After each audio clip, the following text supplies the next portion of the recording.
This is Living Power with Dan Hurst.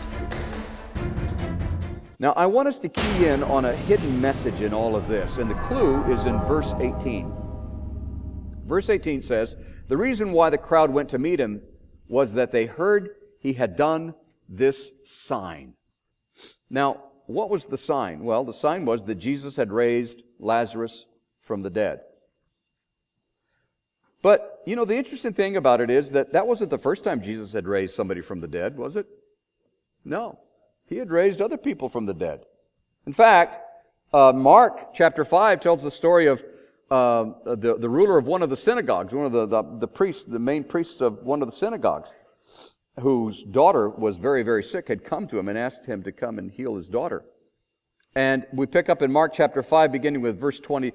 Actually, we pick up with verse 35. The story starts with verse 21. But in verse 35 it says, "While he was still speaking, there came from the ruler's house some who said, 'Your daughter is dead. Why trouble the teacher any further?' But overhearing what they said, Jesus said to the ruler of the synagogue, 'Do not fear, only believe.'" And so they go back to the ruler's house. Verse 38, "They came to the house of the ruler of the synagogue, and Jesus saw a commotion, people weeping and wailing loudly.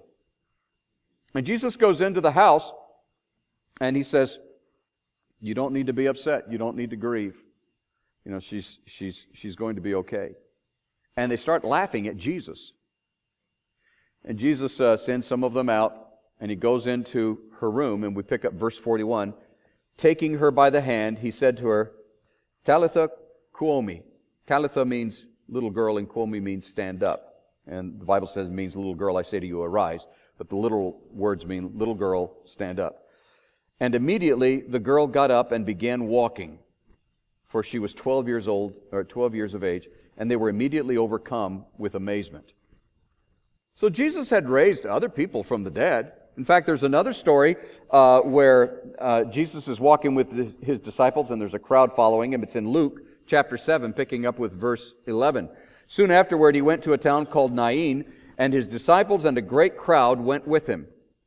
And as he drew near to the gate of the town, behold, a man who had died was being carried out, the only son of his mother, and she was a widow. And a considerable crowd from the town was with her. And when the Lord saw her, he had compassion on her, and he said to her, 'Don't weep.' Then he came up and he touched the bier, and the bearers stood still, and he said, 'Young man, I say to you, arise.' And the dead man sat up and began to speak. And Jesus gave him to his mother." Jesus had raised other people from the dead. By the way, I've always wondered, I can't wait to get to heaven and find out, what did he say when he sat up on the bier? I've always wondered what he said. Like, "Put me down," you know. "Hey, what's going on?" You know. "Nice to see you guys. Don't I look natural?" So Jesus had raised other people from the dead. But the people were focusing in on this deal with Lazarus, which was amazing. I want you to notice some of the similarities between Jesus raising people from the dead and healing the sick. Because there is one common point to all of this. And it's the hidden message that I want us to see. In Matthew chapter 8 is the story. Matthew chapter 8 starts this way. "When he came down from the mountain, great crowds followed him. And behold, a leper came to him and knelt before him, saying, 'Lord, if you will, you can make me clean.' And Jesus stretched out his hand and touched him, saying, 'I will. Be clean.' And immediately his leprosy was cleansed." Now, the amazing thing about this story is that lepers were considered, you were forbidden to be close to a leper. Leprosy, for those of you who don't know, is a horrible disease where the body just literally disintegrates. And it was very infectious. And they had leper colonies that people would have to go to die, basically is what it amounted to. But if there was a leprous person walking on the street, they had to cry out, "Unclean, unclean," to warn other Jews to get out of the way that this guy was there, because they were not allowed to be close to them. And so this guy comes and he kneels before Jesus. And not only that, but Jesus touches him, which would have desecrated a Jew. I mean, as you know, I'm sure that the church leaders just about spit up all over themselves. because you can't do that. That's not right. And so this guy comes and he kneels before him, and Jesus heals him. Luke 18 tells the story of the time that Jesus was drawing near to Jericho, and a blind man was sitting by the roadside, and hearing a crowd go by, he inquired what was going on. And they told him, Jesus of Nazareth is passing by, and he cried out, Jesus, Son of David, have mercy on me. And those who were in front, meaning that those who were like between Jesus and the guy who was on the side of the road, those who were standing in the way, turned around and shushed him. Be quiet, be quiet. And he cried out all the more, Son of David, have mercy on me.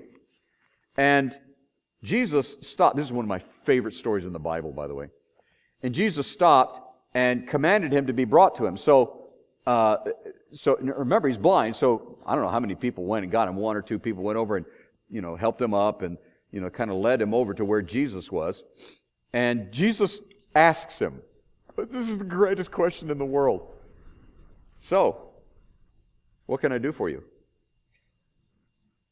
I mean, literally, that's what Jesus said. The guy's blind. It's obvious that he's blind. And Jesus says, what do you want me to do for you? And the guy says, Lord, let me recover my sight. And Jesus Jesus said to him, recover your sight, your faith has made you well. And immediately he recovered his sight. And he started following him, glorifying God. And all the people praised God for it. Now, the great thing about this story is that it's such a perfect example of how Jesus ministers and how we're to minister. Jesus was about meeting people's needs, their felt needs, but also the needs that they didn't even know they had. That's how Jesus ministers. He goes right to the heart. What is it that you need? What is it that you personally need? Because I can meet that need. It wasn't that Jesus didn't know. Obviously he knew. But he needed for that person to know. He needed for that person to identify.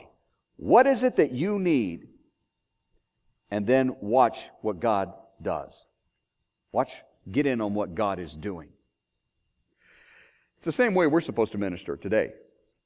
Our focus is to be about finding people's needs and meeting them.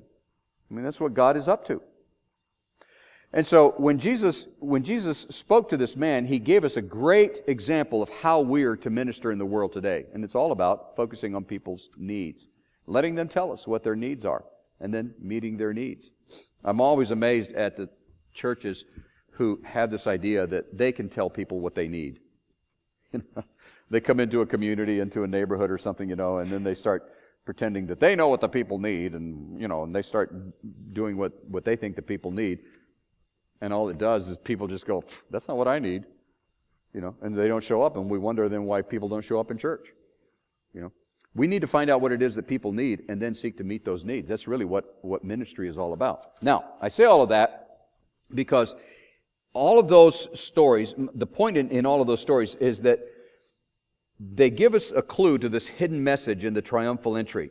Why Jesus rode into Jerusalem that day on a donkey. Why did he do that? What was the point? And here it is. Everything that Jesus did was about giving people new life. Now, you're going to go, wait a minute, we waited we could have been, the KU game started 20 minutes ago. You could have wrapped this lesson up and we could have watched it.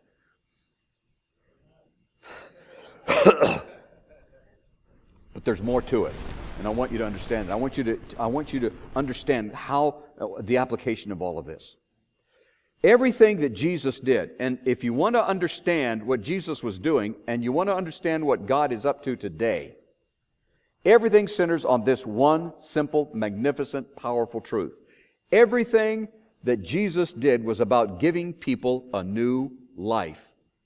That was what was so compelling to the people. That was why John 12:18, when it says the reason why the crowd went to meet him was that they heard he had done this sign. The reason that it was so compelling was he gave somebody new life. Jesus was about giving people new life. We would say it in our lingo today as a new lease on life, perhaps. But it was more than just a new lease on life. He gave people a new life. And it didn't matter if they were believers like Lazarus. Lazarus was already a believer. And He raised him from the dead. But then there were so many others who were non-believers. That wasn't the point. His whole point, Jesus' whole point for coming to earth was to give people a new life. In fact, He said that very thing of Himself. In John 10:10, He says, "The thief comes to steal and destroy, but I came that they might have life and have it abundantly." Jesus said, I'm all about giving people a new life. On behalf of Dan Hurst and the Open Class, we want to thank you for watching. We hope it was a blessing.